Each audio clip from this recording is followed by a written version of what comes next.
Il me semble que la misère serait moins pénible au soleil. En dehors de mon interprétation, je pense catastrophique, est-ce que cette phrase-là serait pas particulièrement adaptée à la thématique du jour? Mais avant de plonger dans le vif du sujet, voyons ensemble quel est le rôle de la vitamine D dont on va parler aujourd'hui.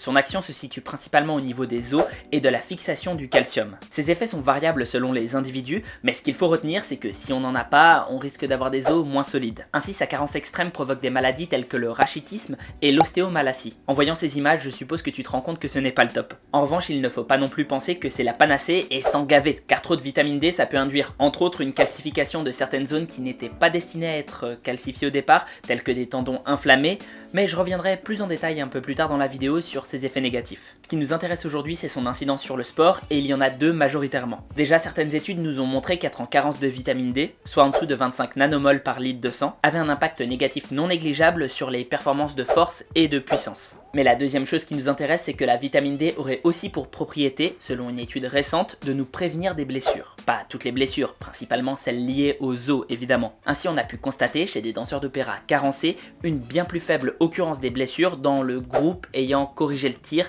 par rapport au contrôle. S'il est vrai que généraliser une étude réalisée sur des danseurs à tous les sportifs semble un peu exagéré, c'est parce que je ne t'ai pas encore parlé des modes de recharge par notre organisme de cette même vitamine. En effet, il existe plusieurs façons d'obtenir de la vitamine D. Par l'alimentation, mais naturellement les aliments en sont assez peu pourvus, donc ce sera plutôt de la supplémentation, mais aussi en s'exposant aux rayons du soleil. C'est donc notre corps qui va la synthétiser lui-même. Est-ce que tu commences à faire le lien? Et oui, les danseurs d'opéra sont en intérieur toute la journée, été comme hiver. C'est aussi de plus en plus le cas d'ailleurs dans nos sociétés modernes, ainsi que pour tout sportif dont la majorité de l'entraînement se déroulerait en intérieur. Comment savoir si tu es en carence? Eh bien, si tes performances baissent ou stagnent, ça peut être un bon indicateur. Il faut aussi savoir que la vitamine D agit sur les niveaux de sérotonine, ce qui veut dire qu'en avoir trop peu dans le sang, ça peut te conduire à des états de déprime légers, voire profonds. C'est souvent la cause du coup de blues de l'hiver, quand les températures baissent donc on s'emmitoufle, on a moins de lumière qui arrive sur notre peau, et en plus, les jours baissent. D'ailleurs, c'est une préoccupation majeure dans les pays nordiques et il y a beaucoup de suicides à cause de ça. Mais il faut aussi savoir que les sports de force tels que la musculation peuvent masquer en partie les effets d'une carence. En effet, les contraintes mécaniques fortes inhérentes à ce type de sport feront en sorte de renforcer ton système osseux. Cependant, ça ne fait pas tout et à long terme, on a quand même des risques de blessures. Alors tu vas me dire,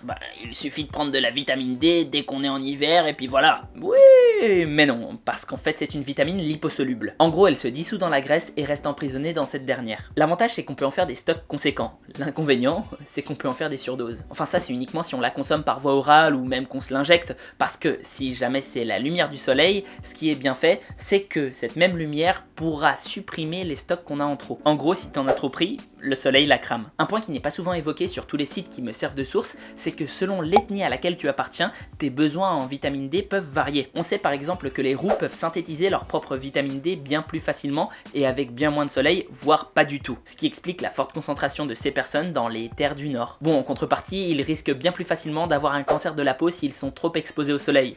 Donc je sais pas si c'est top. Ce ne sont que des suppositions personnelles, donc prends-les avec des pincettes, mais je pense que plus ta couleur de peau sera foncée, plus tu auras besoin de soleil. Pour ma part, d'origine algérienne, même si ça ne se voit pas vraiment d'après certains, j'ai bien plus de facilité à m'entraîner quand je reçois de grosses doses de soleil. Pendant 3 ans, je suis parti à l'île Maurice tous les hivers, donc tous les étés là-bas, et je faisais du coup un grand bain de soleil. À chaque fois que je revenais, mes performances explosaient. Alors c'est probablement pas lié qu'à ça non plus, c'était des vacances, donc forcément je me reposais et j'étais d'aplomb après, d'autant que sur place par manque d'équipement, je modifiais mon entraînement. Donc ça peut jouer, ça faisait un deload. Mais enfin bref, la façon la plus simple de savoir, fais un test sanguin et ne joue pas à l'apprenti sorcier, suis les recommandations d'un médecin. Parce que outre la calcification à des endroits pas top, un surdosage ça peut vouloir dire plein de trucs pas cool. Des nausées, des troubles musculaires, de la constipation et surtout des dommages irréversibles aux reins.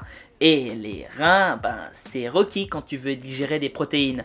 Or, la diète des sportifs, et en particulier ceux qui font de la musculation, elle est composée de quoi en majorité? Chapeau d'Angers. Je sais pas pour toi, mais moi j'ai pas envie de tenter le coup. Enfin, restons tout de même sceptiques si on sait que la vitamine D agit à coup sûr sur nos os, pour ses effets anti-cancérigènes, etc.